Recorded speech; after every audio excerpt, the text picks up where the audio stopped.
तो चलिए हम बात कर रहे थे डिलीवरी के बाद या शिशु जन्म के कितने समय बाद सेक्स किया जा सकता है। सबसे पहले समझेंगे कि डिलीवरी अगर नॉर्मल है, विदाउट कॉम्प्लिकेशन की है और एक माइनर से स्टिचेस अगर उसके अंदर आए हुए हैं तो उनको भरने में अप्रोक्सीमेटली 40 से 50 दिन का टाइम लगता है। 40 दिन का टाइम जिसे हम लोशिया कहते हैं, वो यूजुअली छोटी छोटी ब्लीडिंग है जो वुमेन की बॉडी से निकलती रहती है। शुरू के 10 दिन में ये ब्लीडिंग लाल रंग की होती है और उसके बाद धीरे धीरे पीली और सफेद होकर धीरे धीरे आपको कपड़ा रखने की जरूरत या पैड रखने की जरूरत नहीं पड़ती है। तो जैसे ही आपका लोशिया फिनिश हो जाता है, इट इज ऑल सेफ कि हस्बैंड और वाइफ नॉर्मल वजाइनल इंटरकोर्स कर सकते हैं। उससे पहले जैसे ही आपके टांके भर जाते हैं, आप फोर प्ले डेफिनेटली ऐड कर सकते हैं।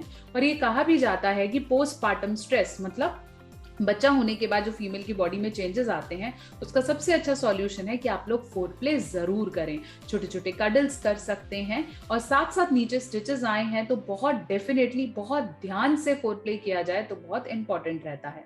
अगला क्वेश्चन अगर ये पूछा जाए कि अगर सिजेरियन डिलीवरी है, दैट मीन्स बड़े ऑपरेशन से अगर बच्चा हुआ है, तो ऐसे में कम से कम भी 2 महीने का अलगाव, मतलब 2 महीने कोशिश करें कि आप नॉर्मल वजाइनल इंटरकोर्स ना करें, क्योंकि वहां पर भी टांके आए हैं जो कि थोड़े से ज्यादा गहरे हैं और बड़े हैं।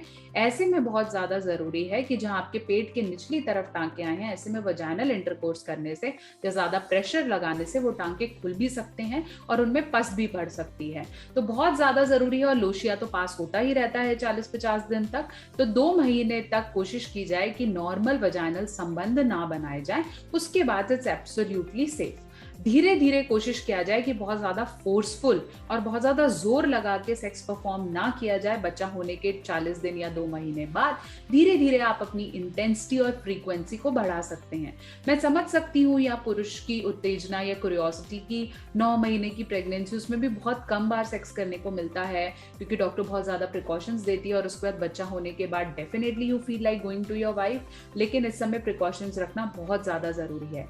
ऐसे में जो फीमेल ब्रेस्ट फीडिंग कराती हैं उनका काफी समय तक नॉर्मल पीरियड्स नहीं होते और वो बोला भी जाता है कि वो पीरियड यूजुअली सेफ होता है, ऐसे में प्रेगनेंसी अचीव नहीं होती। बट ये भी बहुत ज्यादा सच नहीं है। कई फीमेल्स में पीरियड्स नहीं आए हैं और फिर प्रेगनेंसी हाथ व दूसरी अचीव हो गई है। तो इट्स वेरी इंपॉर्टेंट कि आप कॉन्डम का प्रयोग हमेशा करें डिलीवरी के बाद भी। अब ये क्वेश्चन पूछा जाता है, क्या ओरल सेक्स किया जा सकता है बच्चा होने के बाद? बिल्कुल किया जाता है, लेकिन ऐसे में भी 40 से 50 दिन की दूरी बहुत ज्यादा जरूरी, क्योंकि नीचे से ब्लीडिंग होती है, नीचे से कुछ पुराने जब ऑपरेशन होता है तो कुछ नसें, कुछ स्किन टूट जाती है, बच्चा निकलता है तो पानी की थैली फटती है। तो ऐसे में बहुत सारे छोटे छोटे स्किन टिश्यूज होते हैं जो अंदर रह सकते हैं और वो ब्लीडिंग के थ्रू निकलते हैं। तो ऐसे में बहुत ज्यादा जरूरी है कि अगर आप ओरल एंजॉय करना चाहते हैं फीमेल के साथ, उसके वजाना को करना चाहते हैं, तो कम से कम भी 40-50 दिन की दूरी बनाई जाए और उसके बाद you are all set to go for a sexual relationship. और अगर आप ऐसा महसूस कर रहे हैं कि प्रेगनेंसी के बाद नीचे की स्किन बहुत ज्यादा लूज हो गई है और अब फिर से उसी जोश के साथ फिर से शुरू करना चाहती हैं, स्पेशली फीमेल्स और मेल्स, क्योंकि यूजुअली स्किन रिट्रैक्ट होती है वजाइनल में जब बच्चा निकलता है, बॉडी में बहुत ज्यादा चेंजेस होते हैं। अगर आप लूजनेस महसूस कर रहे हैं तो आप लूजनिंग टैबलेट्स को भी यूज कर सकते हैं, but that should be always 3 months after your delivery.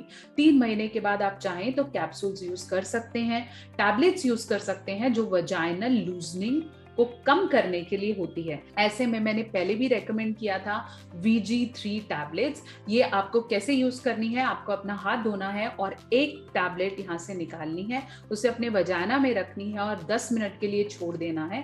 उसके बाद धीरे धीरे आप महसूस करेंगे कि आपकी वजानल टाइटनिंग हो रही है और फिर आप एक अच्छा सेक्स एंजॉय कर सकते हैं। But always do recommend that vaginal loosening are for a particular time period. धीरे धीरे जैसे बॉडी रिपेयर होती जाएगी, आपको फिर से वही मजा आना शुरू हो जाएगा।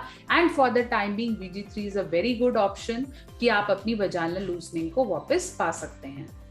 आशा करती हूँ मेरी वीडियो आपके बहुत से डाउट्स को क्लियर कर पाई है। तो ऐसा नहीं है कि प्रेगनेंसी हुई है, बच्चा हुआ है तो मन ही मार लेना और उसके बाद फिर से ना शुरू करना। स्पेशली फीमेल्स को मैं बताना चाहूंगी कि मुझे पता है आपके हार्मोन्स बहुत ज्यादा चेंज हुए हैं, बट इट्स इंपॉर्टेंट कि आप अपनी फीलिंग्स को फिर से चालू करें and just start enjoying the sex as you were doing previously. And yes, VG3 is always there to help you to feel the same renewal after vaginal loosening.